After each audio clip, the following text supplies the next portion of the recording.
All right, guys, what's going on? Welcome back to Top Line. It's your boy Chris, and ladies and gentlemen, hope everybody's having a great Tuesday, man. Taco Tuesday. Apologize if the audio ain't as crisp, man. The last couple of videos having some mic issues right now, and I don't want to wait too long, man, to try to get some of these vids out to you guys and give you my opinion on the Dallas Cowboys versus the Philadelphia Eagles and what it's going to take for the Dallas Cowboys to get the dub. Now, I know people are saying, pray, and praise them up.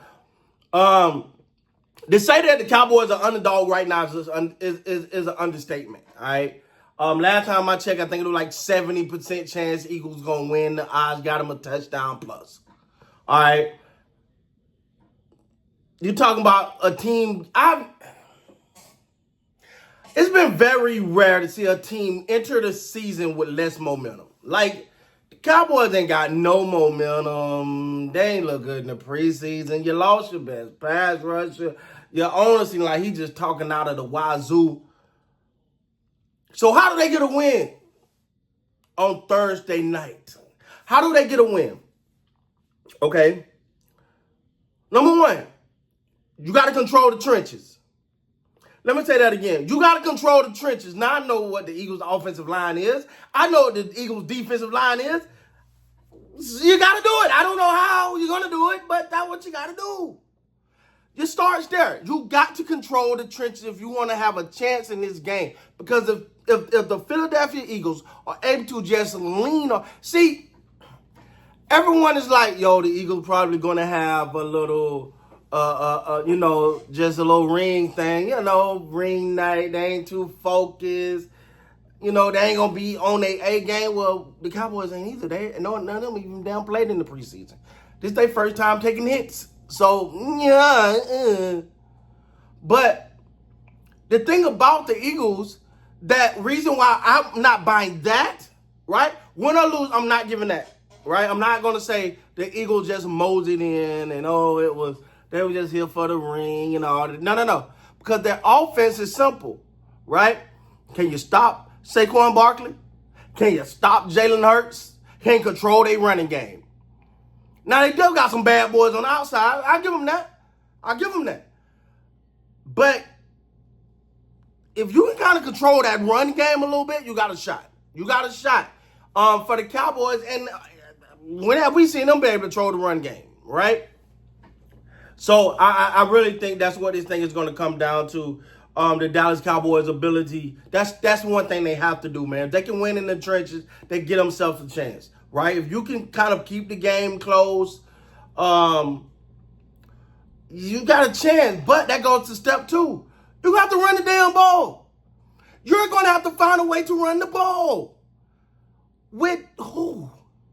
I don't care. I don't know. I don't know. I don't have to answer these questions, ladies and gentlemen. But you're going to have a running game. Why? For a couple reasons. One, you want to keep the Phillies offense off the field. You don't want to get Saquon Barkley going. Because, see, to me, it's like a cheat code for when for these type of games, the early games. The game where the offense might not be crisp yet. But I could just hand that ball to Saquon. Saquon could Saquon. I can get Jalen Hurts in the run option and kind of running the offense, and Hurts gonna hurt. You see what I'm saying? So you gotta be able to combat that with some running game. Now we'll see, but the Cowboys are gonna have to find a way to run the ball. They're gonna have to, right?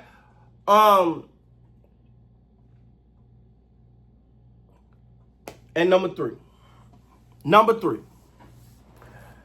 This is my third key for the Dallas Cowboys to win this game on Thursday night. And straight up, no ifs, ands, or buts about it. Dak gonna have to start his MPV performance that night. Real talk. Now, you're gonna have to run the ball, but Dak gonna have to be crisp. Dak gonna have to be crisp. He gonna have to be on point. To win that game, he gonna have to look like an MVP candidate. He got to start his march to an MVP again. Because look, and we're gonna talk about this later interview. If you're talking about somebody that done put it all on somebody's shoulders, Jesus Christ. Jerry just said, go Dak. There you go. Now I paid you all this money. Go get it. And I don't like that. I don't think that bodes well.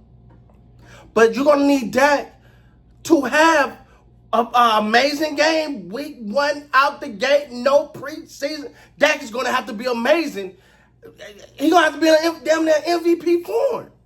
Because you're going to need him to convert third downs at a high level. You're going to need him to control the game. You're going to need him to get the ball out. You're going to need him to make the right reads. You're going to need him to make the right check downs. He can't force them in coverage. He's going to have to read defenses. Yeah. And you're going to need him to know when to check to a run, when to check out of a run, how to read a defense. He's going to have to do these things. That's going to have to be, because at the end of the day, I'm not expecting Philly to come out and drop 40, 45, 50. But Philly's going to Philly. They're going to be physical. All that talk about physicality that the Cowboys were talking about all camp, all this competition and being physical and intensity and all these buzzwords, they're going to have to be on display. They're going to have to be on display. And for the Cowboys to beat the Philadelphia Eagles, they're going to have to come out. Because look. You ain't got to get, it ain't got to be game 3, 4, 5, 6, 7, 8, 9, 10, 11, 12, 13, 14, 15, 16. For the attitude to be there. You're going to have to line up man to man, and you're going to have to be tougher. And you're going to have to be meaner. And you're going to have to look at your man eye to eye and say, I'm better than you. I'm going to dominate you. I'm going to prove it. That's what it's going to take. Because we've been hearing the talk. Competition, did dot. All the talk. I sat here in this very chair right here with the squeaking. I sat right here in the squeaking chair and said, I thought Brian Schottenheimer won the offseason for coaching. I said that. He won the offseason. He had us pumped up. He had us believing. They're going to be intense. It's going to be competition. You know, they're going to play with effort. They're going to give 110. They're going to go all out. All those words that we have been hearing. It's go time now, baby. It's go time. Yeah. See, I don't want to hear that. I don't want to hear that. You ain't got no intensity, no intensity, no enthusiasm, no attitude, no swagger. Come game 1. See, you don't get, let me tell you something. You don't get that game 3, 4, 5, 6. And if you only get that when you're winning, it's fake. So what you is game 1, 0-0, mano a mano. What are you going to do? Or is all that talk going to show up now? And if you could do that, they got a chance, man. If they can do those 3 things, now that was hard. I'm sorry. We ain't know the Cowboys do none of these. But those are my 3 things. The 3 things Dallas Cowboys going to have to do if they want to beat the Philadelphia Eagles game 1. Let me know if you agree down in the comments, man, or you think I'm off my rocker. Let me know. With that being said, guys, please like, comment, subscribe to the channel. Till next time, man, you guys be great.